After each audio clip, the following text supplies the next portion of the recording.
Hello and welcome to another Fallout 4 build, the Mailman. The world may have ended 200 years ago, but this build is still out there delivering packages and making his rounds. Armed with the junk jet that is filled with dozens of Boston Bugles, the postman will be making his deliveries one way or another, either straight into your mailbox or propelled towards your face at high speed.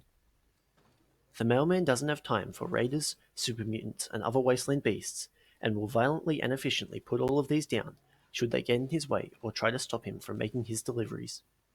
Come rain, raiders, or radiation, nothing will stop the mailman from delivering each and every package on time and in tip-top condition. Starting out, your special stats will be 7 strength, 1 perception, 10 endurance, 2 charisma, 1 intelligence, 6 agility, and 1 luck. The special book in Sean's room will go into charisma, bringing it up to 3 and allowing you to take the Lone Wanderer perk. Some other perks you'll want to take are Heavy Gunner to boost your damage, Solar Powered to make you stronger during the day, Adamantium Skeleton so your limbs will always be in top shape, Armor so you can upgrade your Postman uniform with high levels of ballistic weave, and Moving Target so you'll be able to sprint through hails of bullets in order to get close enough to punish your enemies for interrupting you while on the clock. As stated, you'll want to use the junk jet as your primary source of damage, and you'll want to fill it with all sorts of newspapers that you find throughout your travels in order to fit with the role-playing aspect of this build.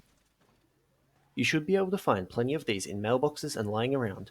However, if you find yourself running low, some good places to check are West Roxbury Station, College Square, Sandy Cove's Convalescent Home, and the Boston Bugle Building. For armor, you'll want to find yourself a set of the Postman uniform and Postman hat, which if you're lucky you'll be able to find on a dead settler in a random encounter, or if you're not you'll have to check in at Fallon's basement in Diamond City. Alternatively, you can find the hat sitting on top of a teddy bear inside of a bus on the bridge just north of Egret Tor's Marina, and you can find a uniform on the shelf inside Warren Theatre near to the combat zone. Of course, when you can you'll want to add ballistic weave to these to make yourself much more durable in combat, upgrading each time you take the next level of armorer, which you'll want to take as soon as they become available to you. Lastly, you'll be traveling without companions to take advantage of the Lone Wanderer perk, and because, as a mailman, he travels alone and other people will just slow him down. Onto the backstory. The mailman was born and raised just outside of Boston. His father was a postman and every day would leave for work, off to deliver people's mail to their houses. The mailman would always wave his father off as he left, watching in admiration as he pulled away in his car, proudly sporting the badge of the United States Post Office Department. From a young age, the mailman knew that he wanted to take after his father, and was absolutely obsessed with everything postal related. His love for the postal service even showed itself at school, where he would pretend that he was a postman, and would often get other kids to write notes for each other, which he would then deliver. Eventually he became known around school for this, and people would come up to him asking him to deliver messages, knowing that he would keep them strictly confidential. He would always carry around paper and various pens and pencils with him, so that people could just come up to him, write a note, and send him on his way. Of course, his obsession with being a postman resulted in him having a reputation as a bit of a weird kid. However, people still tended to like him because he was always extremely nice, and it was often pretty convenient to have someone willing to run across the school just to deliver notes and messages to other students. When it came to his schoolwork, however, he was much less enthusiastic. He never was the smartest, actually a bit below average, and often saw school as a pointless endeavor, as he knew what he wanted to be in life, and he didn't need schooling to get him there. He still went through his school years dutifully, however, as he understood that it was just another part of life, and that everyone had to go through it. Eventually he graduated from high school, and he planned to apply as a postman. However, recently the war between the United States and China had begun to heat up significantly, and the mailman grew worried about the possibility of a Chinese invasion on the US. After a lot of thought, he decided that he would apply for the army, as he saw it as his duty to protect his home and his family. He reasoned that he would serve, then return home where he would finally be able to follow in his father's footsteps and become a postman, having served his country in one way on the battlefield, and then serving it in another way on the home front.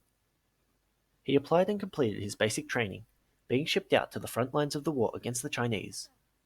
The war was hell, but he managed to make it through, and eventually wound up back home, where he would finally be able to live out his dream in the postal service. He loved being a postman, delivering mail to people's houses, and it was here that he would meet his future wife. One day, while dropping off a package at a house, he would spot the most beautiful girl he had ever seen sitting on the veranda. The two exchanged a smile and the girl got up, coming over to introduce herself. They struck up a short conversation, but ever the dutiful postman he was, the mailman told her that he had to continue along his route, but not before asking her to coffee. Later on his day off, the two met up for their first date and quickly started dating. She told him that she was studying law and was currently living with her parents until she could find her own place. The two continued to date for a while, and eventually, after she had finished her schooling and gotten her law degree, the two saved up and bought their first home together. They would go on to get married and would eventually have a child together, the mailman feeling that his life was perfect. He had his dream job, his dream wife, and a new baby son. Then, of course, the bombs dropped, and the new family headed for Vault 111. Upon leaving the vault, the mailman will find himself in a world in which postmen seldom exist. At first he will be lost, but it won't be long before his passion for postal work reignites, and he will once again take up the uniform and serve his country through the timely delivery of people's mail to their doorstep. While crossing the wastes, he will run into each of the main factions and will have to decide which one to side with. He'll help out the Minutemen as he really likes their values that they are built on, and will want to go out of his way to help poor settlers and rebuild the once great America in his own small way. Plus, building settlements will allow you to run supplies back and forth, which the mailman will enjoy as it'll allow him to put his skills as a postman to good use. He will also take a liking to the Brotherhood of Steel, as their values and military structure will remind him of his pre-war life, and he will agree with many of their overall sentiments and ideals. He will even work with the Railroad, as he'll agree with their values on freedom and admire how they bravely risk their own lives to save others, and will also like them for fighting against the Institute, the one main faction that he won't get along with. He doesn't like the Institute as they kidnap, murder, and replace people with simps, something that his strong pre-war values will disagree heavily with. Ultimately, the choice for endgame faction will be up to you. However, I would recommend the Minutemen as they won't require you to kill innocent people like the Railroad and Brotherhood will. He likes both the Brotherhood and the Railroad, and as a kind-hearted individual, he won't want to destroy either faction, as he sees both of them as morally good in their own ways, despite their flaws. However, the choice is up to you. Just remember that both Ballistic Weave and the Junk Jet are vital to this build, so you'll need to work with both factions in order to unlock these. In Far Harbor, you'll want to side with Dima and secretly make peace between the factions.